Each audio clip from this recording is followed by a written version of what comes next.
El sábado 22 de febrero de 2026, mientras las fuerzas federales de México ejecutaban el operativo más importante en la historia reciente contra el narcotráfico, un hombre fue alcanzado por una bala en la región de la axila durante un enfrentamiento armado en las inmediaciones de Atotonilco el Alto, Jalisco. No era un sicario común, no era un halcón, no era un gatillero desechable de los cientos que el cartel Jalisco Nueva Generación recluta cada mes. Era Rubén Guerrero Valadez, el R1, el Laminas, Mando R, el hijo del tío Laco, el heredero de sangre de la familia criminal más longeva, más poderosa y más impune del CJNG. Y su muerte, que quedó sepultada bajo la noticia monumental de la caída del Mencho, podría tener consecuencias tan profundas como la del propio líder del cartel. Pónganlo en perspectiva. El mismo día que Nemesio Oseguera Cervantes, el hombre más buscado de México, fue abatido en Tapalpa, murió también el hombre que muchos dentro de la organización veían como una pieza clave en la sucesión del poder. Y nadie fuera de los círculos de inteligencia le prestó atención, hasta que las redes sociales hicieron lo que siempre hacen: mostrar lo que las autoridades callan. Porque lo que voy a contarles hoy no es solo la historia de cómo murió el R1.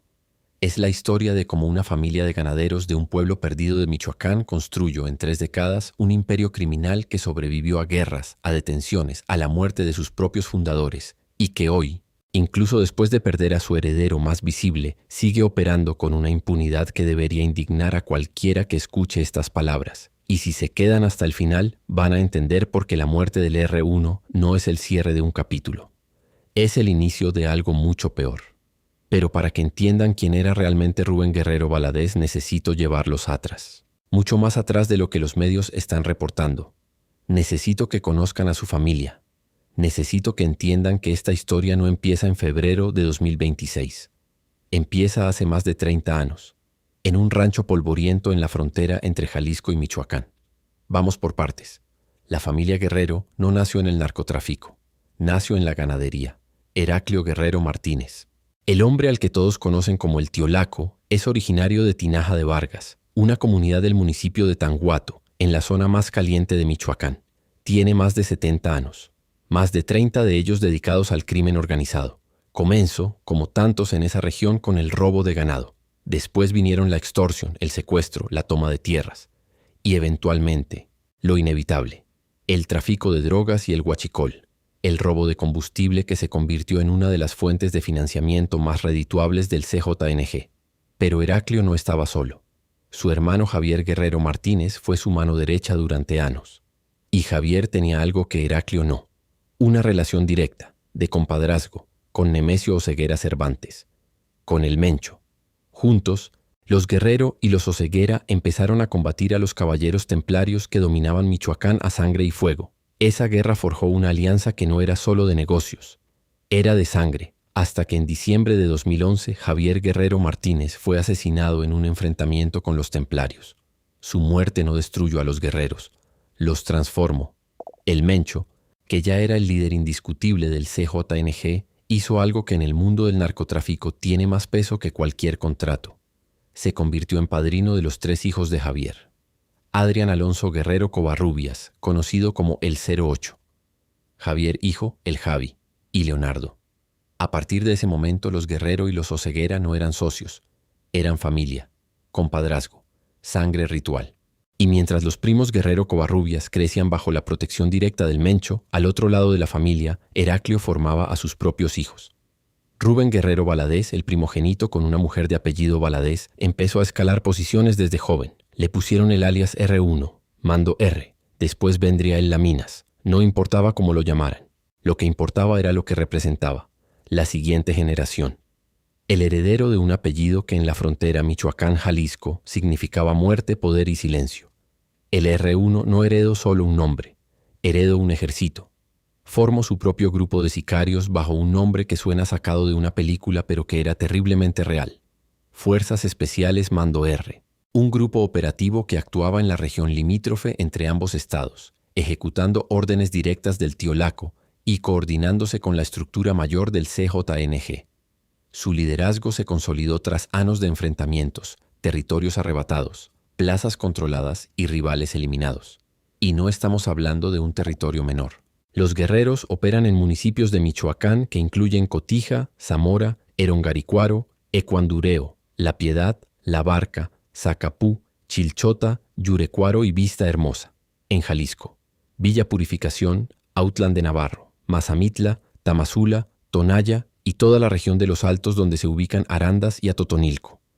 Decenas de municipios, cientos de comunidades, miles de familias viviendo bajo la sombra de un solo apellido. Esa era la herencia que el R1 administraba. No un territorio en un mapa, un estado dentro del estado. Y aquí hay un detalle que muy pocos medios están mencionando. Existe otra persona dentro del CJNG conocida también como el R1, Ramón Álvarez Ayala, una figura completamente distinta, originaria de Michoacán, identificado como el autor intelectual del asesinato de Carlos Manso, el exalcalde de Uruapan, en noviembre de 2025. Son dos personas diferentes con el mismo alias operando dentro de la misma organización criminal. Eso debería decirles algo sobre la magnitud de esta estructura. Es tan grande que ni siquiera sus propios nombres clave son únicos. Pero volvamos al 22 de febrero. Para entender cómo murió el R1, necesitan entender primero cómo cayó el Mencho. Y esa historia empieza 2 días antes, el 20 de febrero, cuando la inteligencia militar mexicana, coordinada con la Joint Interagency Task Force Countercartel de Estados Unidos, detecta un movimiento clave. Un hombre de confianza vinculado a una de las parejas sentimentales de Oseguera transportó a esa mujer hasta una propiedad rural aislada en la zona serrana de Tapalpa, Jalisco. Al día siguiente la mujer salió de la propiedad, pero la inteligencia confirmó que el Mencho permanecía ahí, con su círculo de seguridad. El sábado 22, después de 48 horas de vigilancia, las fuerzas federales lanzaron el operativo. Elementos del ejército mexicano, apoyados por fuerzas especiales y helicópteros de combate, se aproximaron a la propiedad rural donde la inteligencia ubicaba al objetivo más valioso del narcotráfico latinoamericano. Lo que encontraron no fue rendición, fue guerra. Los pistoleros del CJNG abrieron fuego en cuanto detectaron la aproximación de las tropas. Armas de alto calibre, armamento pesado. El tipo de fuego que un soldado de la Guardia Nacional que gana 15,000 pesos al mes no debería tener que enfrentar. El enfrentamiento se extendió por la zona montanosa. El Mencho intentó escapar con miembros de su escolta hacia el área boscosa, lo que genera un segundo enfrentamiento en el terreno forestal. Un helicóptero militar que proporcionaba apoyo aéreo fue alcanzado por disparos y tuvo que realizar un aterrizaje de emergencia en Sayula. El resultado: Nemesio Oseguera Cervantes, herido de gravedad, fue trasladado por vía aérea hacia la Ciudad de México. Murió durante el trayecto. 8 miembros del CJNG cayeron abatidos en la operación. 25 elementos de la Guardia Nacional murieron en los enfrentamientos. 25. Ese número no lo repiten suficiente en los noticieros. 25 familias mexicanas perdieron a un hijo, un padre, un hermano, por 15,000 pesos mensuales. Y en medio de ese caos, en las inmediaciones de Atotonilco el Alto, Rubén Guerrero Valadez recibió un impacto de bala en la región de la axila. No queda claro si participaba directamente en la defensa del Mencho o si fue alcanzado en un enfrentamiento paralelo mientras intentaba movilizar refuerzos desde su zona de operación. Lo que sí se sabe, por fuentes extraoficiales que han sido corroboradas por periodistas como Carlos Loret de Mola y medios como N+ y El País, es que fue trasladado de urgencia a Arandas, Jalisco. Sus hombres lo sacaron del área del enfrentamiento, lo subieron a un vehículo y recorrieron las carreteras de la zona serrana con un herido que se desangraba. Pero no llegó con vida a la clínica. El R1, el heredero de los guerreros, el líder de las fuerzas especiales Mando R, el hijo del tío Laco, murió en el mismo día que su patrón. Tenía esposa, tenía hijos y tenía un imperio que ahora necesita un nuevo dueño. Una fuente que me contactó desde la zona de Arandas me dijo algo que no he podido sacarme de la cabeza. Me dijo: cerraron 3 calles alrededor de la funeraria. Nadie preguntó, nadie se opuso. Las coronas de flores tenían mensajes, como si fuera un héroe. Y lo más aterrador es que todo el mundo sabía quién estaba ahí adentro de ese ataúd, y todo el mundo actuaba como si fuera normal. Eso es lo que 30 años de impunidad construyen. No solo poder, normalidad del horror. Porque lo que pasó en Arandas a partir de la noche del 23 de febrero no fue solo un funeral. Fue una demostración de fuerza. Una declaración pública de que la familia Guerrero, incluso en la muerte, manda. Las imágenes que circularon en TikTok, Instagram y Telegram muestran una sala de velación con ataúd abierto. Arreglos florales elaborados con dedicatorias, velas, cruces, una fotografía del difunto, asistentes vestidos de negro cantando, coronas con mensajes de su esposa e hijos, despedidas de presuntos integrantes del cartel publicadas abiertamente en redes sociales. Y en las calles aledanas a la funeraria, el cierre total. Nadie entra, nadie sale, nadie cuestiona. Pongan eso en contexto. Estamos hablando de un funeral para un líder de sicarios del cartel más violento de México, realizado a cielo abierto, con ataúd abierto, con dedicatorias públicas del crimen organizado, con calles cerradas sin autorización de ninguna autoridad y grabado en video por los propios asistentes. En cualquier otro país, eso sería un escándalo nacional. En México fue un martes. Y ahora necesito que entiendan la profundidad de lo que estamos viendo, porque el R1 no era solo un operador más. Era una pieza en un engranaje familiar que lleva 3 generaciones funcionando. Miren la estructura. El tío Laco, Heraclio Guerrero Martínez, el patriarca, más de 70 años, 3 décadas en el crimen, originario de Tinaja de Vargas, coordinador general de los guerreros, el brazo armado del CJNG en la frontera Michoacán-Jalisco, controlador de esquemas de huachicol, fuente de financiamiento alternativo para todo el cartel, uno de los 5 posibles sucesores del Mencho, aunque los analistas lo consideran menos probable que otros candidatos por su base regional. Debajo de él, sus hijos, Rubén, el R1 que ya está muerto, un hijo conocido como el R2, otro hijo, Javier Guerrero, el J1, y Nicole Guerrero, su hija, la de la célebre fiesta de 15 años que exhibió al mundo entero el nivel de poder y de impunidad de esta familia. Permítanme hablar de esa fiesta, porque resume todo. El 25 de septiembre de 2023, en Tinaja de Vargas, la misma comunidad donde nació el tío Laco, se celebraron los 15 años de Nicole Guerrero. Más de 1000 invitados. Presentaciones de Julián Álvarez, Pancho Barraza, Alfredo Olivas, Los Sebastianes, Los Alegres del Barranco y el comediante Teo González. Un show de drones que formó el nombre Nicole en el cielo. Fuegos artificiales. Regalos que incluyeron una camioneta Mercedes-Benz rosa y un vehículo Racer. Y afuera del evento, sujetos armados custodiando, algunos vestidos de civil y otros con ropa militar y chalecos con las siglas del CJNG. Piensen en eso. Chalecos con las siglas del cartel. A la vista de todos. Frente a más de 1000 personas. Y nadie, absolutamente nadie, fue arrestado. Nadie fue investigado. Nadie tocó a esa familia. Eso fue hace 2 años y medio. Y hoy seguimos preguntándonos cómo es que el CJNG tiene tanto poder. La respuesta está ahí, en esa fiesta. En esos drones formando un nombre en el cielo mientras abajo, hombres armados con insignias del narco vigilan que nadie interrumpa la celebración. Y al lado de los hijos del tío Laco están los primos, los hijos de Javier Guerrero Martínez, el hermano muerto en 2011. Adrián Alonso Guerrero Covarrubias, el 08, ahijado del Mencho, uno de los operadores más prominentes del CJNG, fue detenido en 2019 en Zapopan. Lideraba el brazo Guerreros en el noroeste de Michoacán, el sur de Jalisco y Zacatecas. Está ligado al derribo de un helicóptero militar el 1 de mayo. Javier hijo, el Javi, y Leonardo completan la constelación familiar. Esto es lo que hace a los guerreros distintos de cualquier otra célula del CJNG. No son una estructura criminal construida sobre lealtades transaccionales. Son una familia, literal. Abuelos, padres, hijos, primos, sobrinos, ahijados.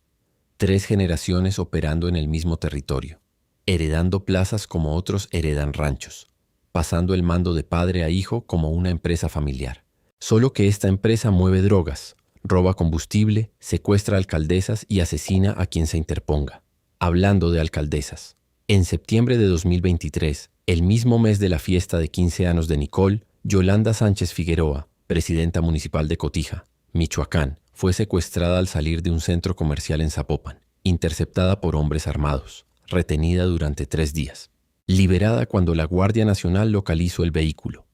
Los medios locales reportaron que sus secuestradores pertenecían al CJNG y que la habían amenazado por oponerse a que el cartel tomara control de la Policía Municipal de Cotija. La familia Guerrero fue vinculada directamente a ese secuestro. 9 meses después, en junio de 2024, Yolanda Sánchez fue ejecutada con 19 balazos mientras caminaba por la calle Juárez en el centro de Cotija. La célula criminal Calaveras, vinculada al CJNG, se adjudicó el ataque. 19 balas. Para una mujer que solo quiso que su policía no fuera controlada por el narco. Eso es lo que la familia Guerrero representa. Eso es el territorio que el R1 ayudaba a controlar. Y los narcocorridos lo saben, porque en el mundo del narcotráfico mexicano los corridos no son solo música. Son comunicados de prensa, son declaraciones de poder, son currículum vitae cantados con tuba y acordeón. Y el R1 tiene al menos 7 dedicados a su nombre. R1 de Marca MP con Tony Aguirre. El R1 de Alex Torres con Ian Córdoba. El R1 de Abraham Vázquez con Chicho Castro. El R1 de Grupo Recluta con los Chavalos de la Perla. Por clave el R1 de Luis R. Conríquez. Patrullando el terreno de Chicho Castro. Por los guerreros pongo el pecho de los Chavalos de la Perla. En el corrido de Alex Torres e Ian Córdoba, el R1 aparece como un joven jefe violento, capaz de responder con fuerza a cualquier amenaza, con protección de autoridades corruptas, donde el riesgo de morir o matar es parte de su naturaleza, y su aprendizaje viene directamente de su padre. La brutalidad como condición familiar, no como elección, como herencia. Esas canciones las escuchan millones de jóvenes mexicanos en Spotify, en YouTube, en las bocinas de las camionetas que recorren los pueblos de la sierra. Son la banda sonora del reclutamiento. El currículum vitae de un muerto que sigue contratando gente desde la tumba, porque cada corrido que suena es un adolescente más que piensa. Si a él le dedicaron 7 canciones, tal vez valga la pena vivir así, aunque sea poco tiempo. Ahora, detengan todo. Detengan el dato, detengan la cronología, detengan los nombres y los alias.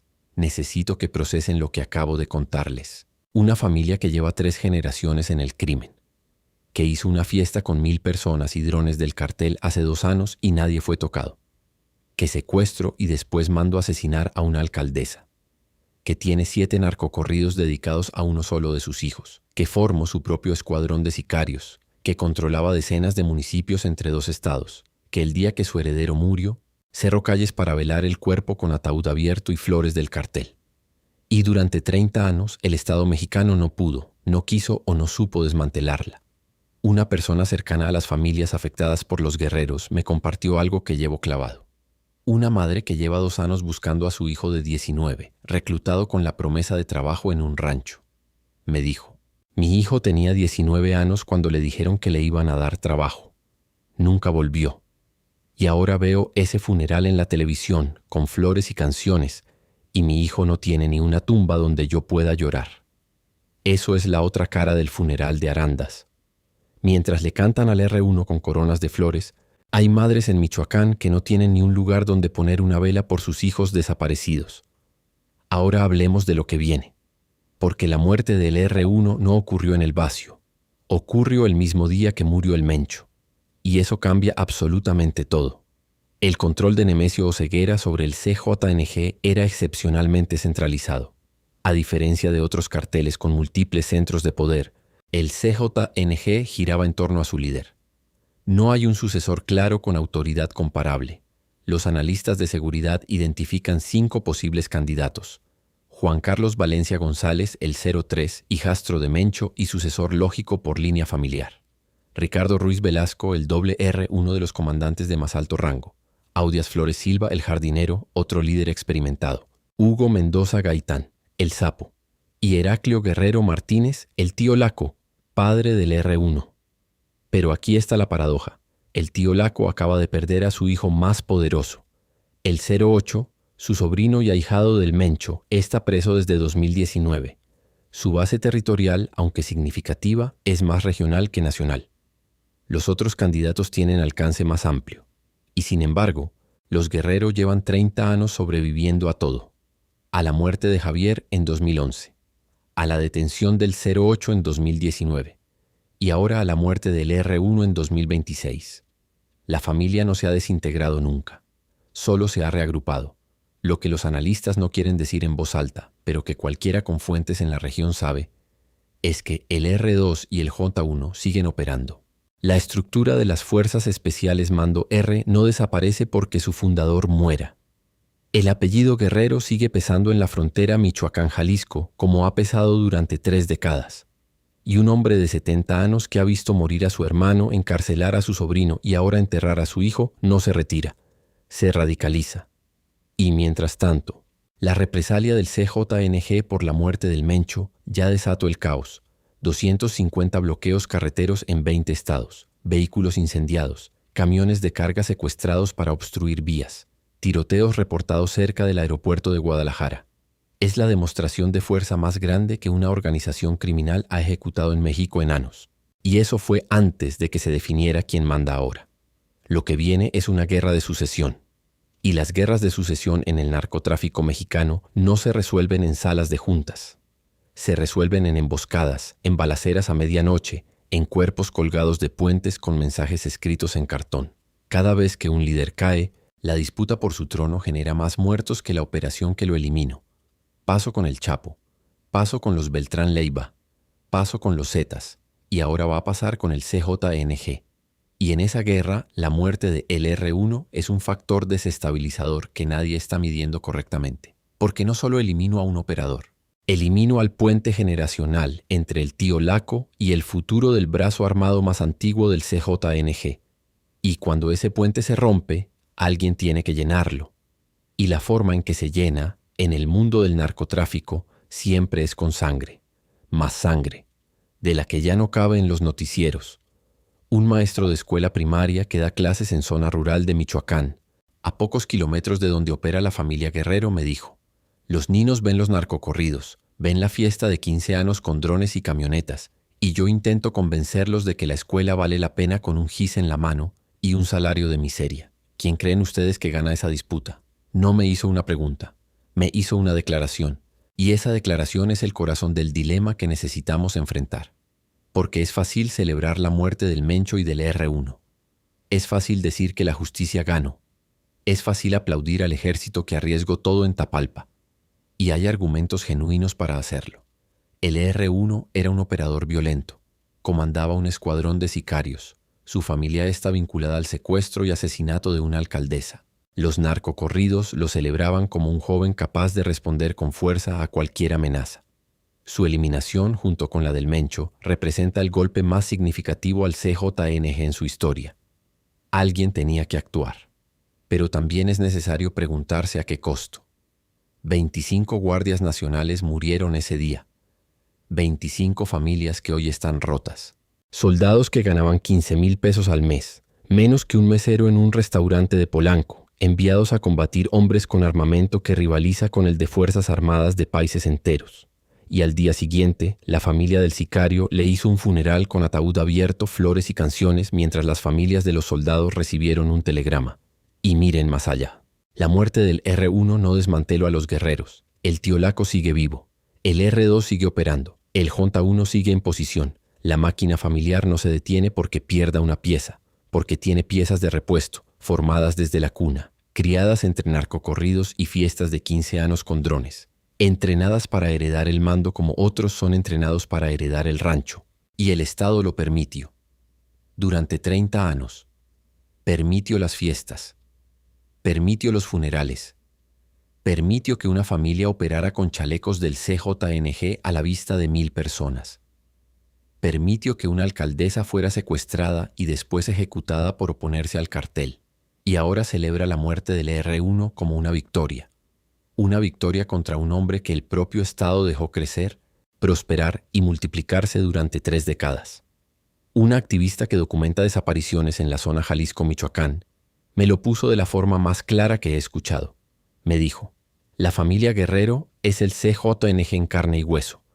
No es un cartel abstracto. Son abuelos, padres, hijos y nietos que heredan la violencia como otros heredan la tierra. Y el Estado lo sabe. Siempre lo supo. Pero mientras haya gasolina que robar y drogas que traficar, nadie va a parar esta máquina. Y del otro lado de la frontera, Estados Unidos aplaude. La JITCCC proporcionó la inteligencia. Mapearon la presencia del cartel. Facilitaron la información que llevó a Tapalpa. Pero las armas que los sicarios usaron en el enfrentamiento, los fusiles de alto calibre que mataron a 25 guardias nacionales, esas cruzaron la frontera de norte a sur. El mercado americano de armas sigue alimentando la máquina de matar, y la demanda americana de drogas sigue siendo el motor financiero de todo este imperio. Inteligencia de ida, armas de vuelta, drogas de ida, dólares de vuelta, un ciclo perfecto que mata mexicanos en ambos lados. Yo no tengo la respuesta al dilema. No la tiene nadie que sea honesto.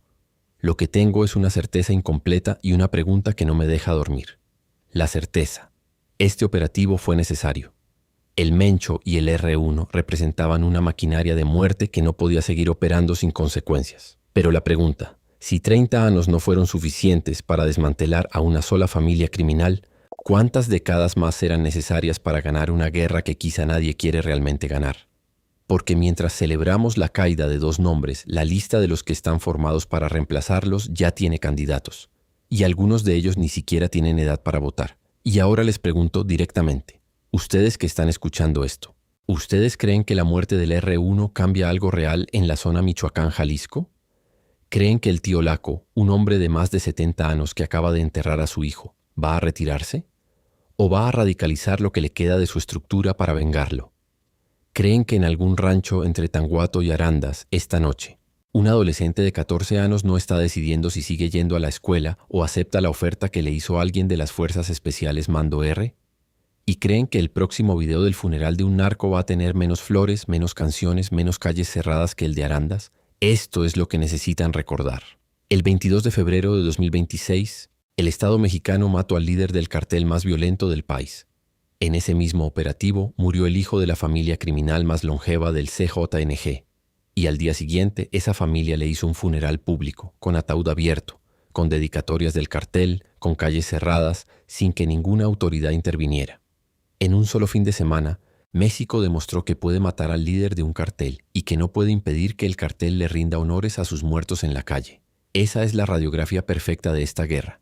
Capacidad de fuego, incapacidad de control, heroísmo de soldados, impunidad de familias. Todo al mismo tiempo, todo en el mismo territorio, todo bajo el mismo cielo.